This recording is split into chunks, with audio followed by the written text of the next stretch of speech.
As Producciones presenta Cara a Cara con Rosalía.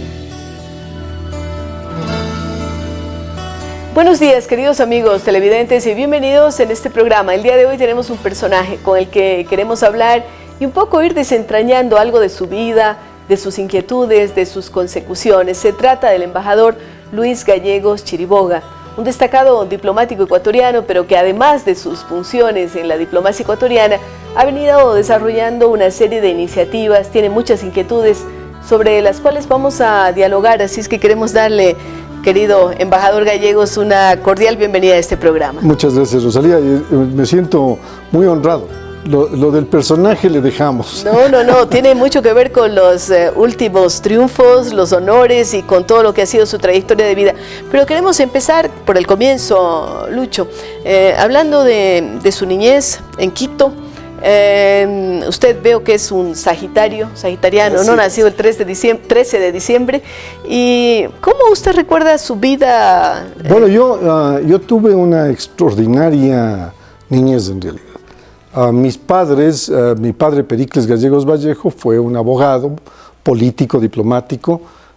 Mi madre María Rosa Chiriboga Larrea fue hija de Alfredo Chiriboga, vicepresidente de la República.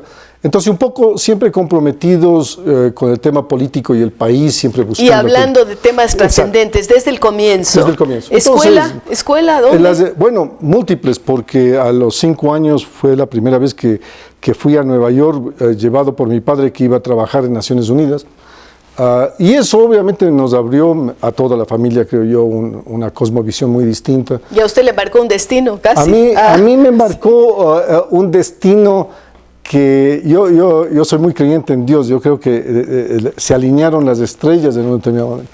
Pero obviamente pues... Pero hay ya unos antecedentes familiares, sí, hay antecedentes, vivir en otro país, claro. Del servicio al país y de ver. Entonces, en 2 ocasiones yo fui y viví en Estados Unidos como miembro de la familia en primaria y en secundaria. Y obviamente allí también tuve ocasión de interactuar con una serie de gentes. Familiarizándose con otro idioma y con otra cultura. Pero usted regresa al Ecuador y se gradúa en la Universidad Central. Yo regreso al Ecuador y me gradúo de bachiller en el Spelman. En el Spelman, primero y luego... Que es un colegio extraordinario. Qué bueno que tenga buenos recuerdos de su colegio y de sus profesores probablemente. Yo tengo unos profesores espectaculares en realidad. Y obviamente después ingresé a la Universidad Central, me licencié, me doctoré en Derecho y ya trabajaba en Cancillería porque nos permitía... Ya se empezó a vincular. Sí, yo llevo a la fecha 48 años y 8 meses en Cancillería. Ha sido una vocación de toda la vida. Nunca pensé, toda la vida, o sea, sí. nunca pensé poder decir una cosa de estas.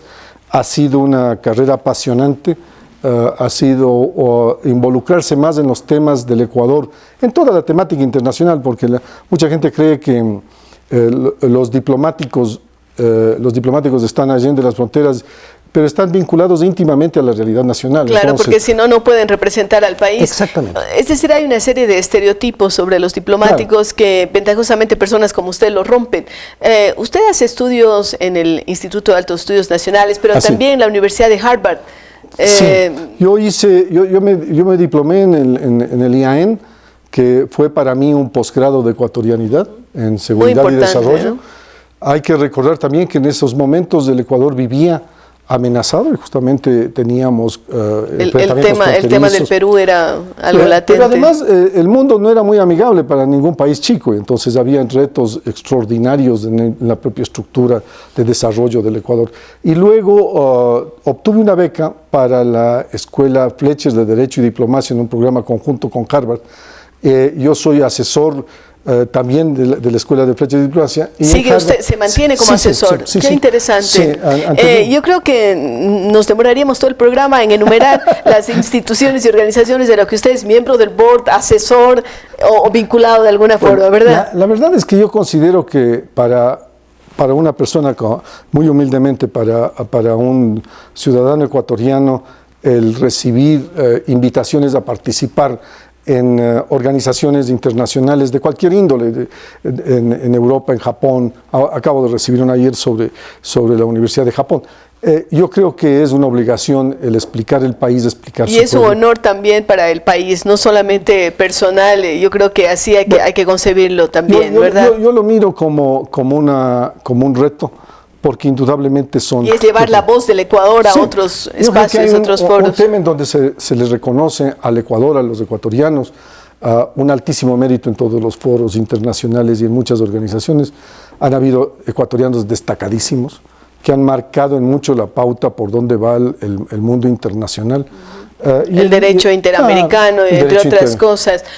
Cuando usted hace una retrospectiva, que es lo que estamos tratando de construir ahora a su vida, embajador Gallegos, ¿qué es lo que...? Más me gusta Lucho, ¿verdad? Yo sé, pero de todas formas hay que decirlo formalmente también aquí en la televisión. Lucho, embajador Gallegos. De toda esta trayectoria en el servicio diplomático ecuatoriano, luego hablaremos sobre lo que está haciendo fuera del servicio diplomático, ¿qué es lo que a usted le marcó más?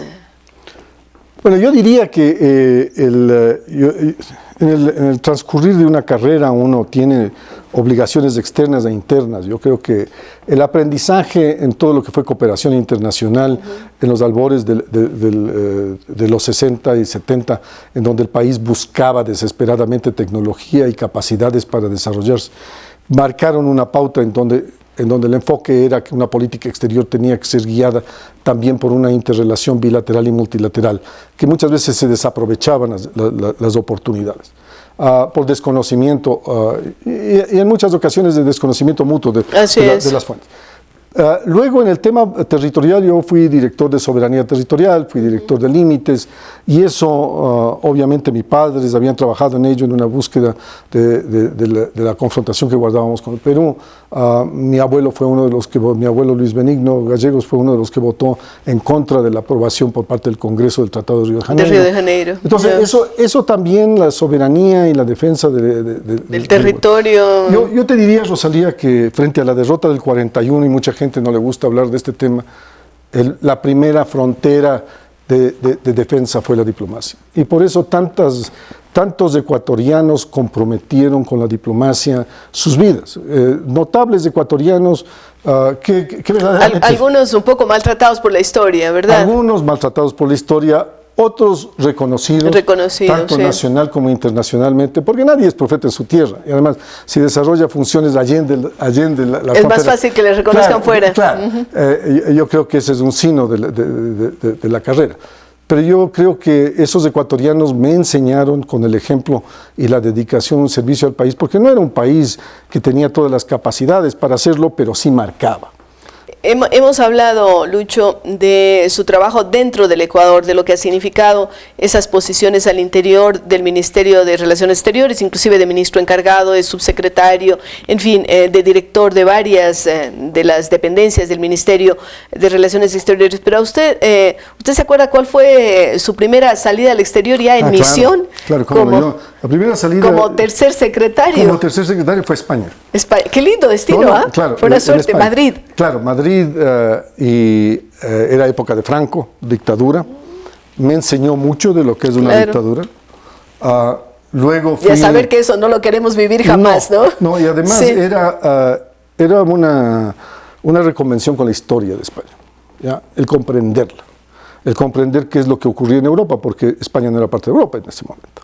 Recién con la muerte de Franco y el advenimiento de la democracia española, uno tiene empieza a reinsertarse otra vez en el continente. Pero siempre muy ligada a nosotros. Y entonces, en realidad, la segunda misión, ya casado con Fabiola. En Madrid estaba todavía soltero. Estaba soltero. ¿Qué hace un tercer secretario? Porque eso le inquieta a los jóvenes. ¿Qué hacía usted? Era un poco la última rueda del coche, ¿no? Claro, o sea, normalmente el tercer secretario no es. Todo lo que no querían hacer los otros. O los otros declinaban en el tercer secretario, que era también atender a los estudiantes. Pero no era solo pasapapeles, ¿no? No. Era un poco el tema de cómo yo tenía a cargo todos los estudiantes ecuatorianos. No era el cónsul del Ecuador, teníamos un consulado chiquito, era una embajada pequeña, ¿no? Claro. Pero en esos momentos también el Ecuador buscaba un reconocimiento internacional cada vez más fuerte.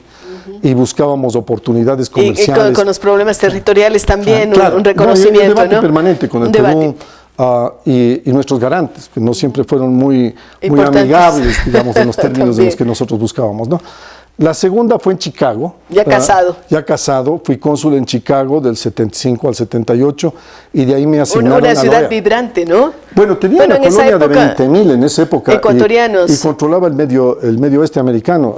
Y obviamente también en la parte económica, porque el Ecuador advino al mundo petrolero y conseguimos 200 millones. Y Chicago, muy importante, un centro neurálgico de los Estados Unidos. Como 200 millones de dólares en inversiones, e instalaciones de inversión extranjera en el Ecuador conseguimos a través de eso.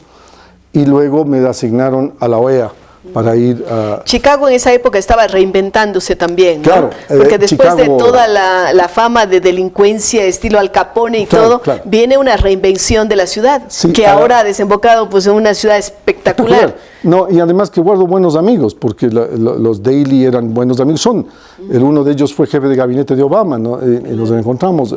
En muchos de los temas yo regreso a Chicago con cierta frecuencia. Estuve allí en junio en una invitación que me hizo Bill Clinton. Entonces, en realidad tengo muchos gratos recuerdos de eso. Luego de Chicago viene entonces Washington, Naciones Unidas. No, Washington, OEA. Washington, Casablanca y de regreso al Ecuador. Allí voy al Instituto de Altos Estudios. En esa época estábamos con el tema de Paquisha. Éramos un grupo pequeño de diplomáticos, porque la Cancillería era verdaderamente pequeña, pues, o sea, 220 personas con jardineros, choferes y todo lo demás. Entonces era una institución muy chica. Y enfrentábamos a un adversario 7, 8 veces más poderoso. Claro, con mucho más fuerza en la... Después de eso fui designado a Bulgaria. Qué cambio, ¿no? Sí, bueno, yo creo que fue un cambio... Bulgaria todavía bajo régimen comunista. Tras la cortina de hierro. Yo daba clases ya en esa época en distintas instituciones, en la central, en las academias, y en las academias de guerra. Y fue para mí un enfrentar la realidad de lo que es un totalitarismo comunista. Claro, porque una cosa es estudiarlo en el papel y otra cosa vivirlo y sufrirlo. Claro, y ver las grandes dimensiones que existen en la imposición de una dictadura. Pues, o sea, y las diferencias, porque se habla mucho de que el comunismo establece la igualdad, pero esas dictaduras, habían todo lo contrario de la igualdad. La nomenclatura, como le llamaban, o sea, la élite. Vivía muy bien. Vivía muy bien. Y además era internacional y se manejaba muy bien. Hoy en día Bulgaria es una democracia y con serios encuentros con su propia historia, ¿no? Porque Bulgaria tiene un enfrentamiento histórico con los otomanos y de eso deriva parte de eso. Y el tema es muy complejo en los actuales momentos. Claro, sí. Es el tema ahora chiita, sunita y el tema musulmán cristiano que nos ha acompañado desde los y que está agravándose, ¿no? Está agravándose en los últimos tiempos. Es el problema más complicado. Es el problema fundamental. Hemos hecho un pequeño recorrido por estos primeros años de vida del embajador Luis Gallegos y regresamos, queridos amigos, luego de una pausa.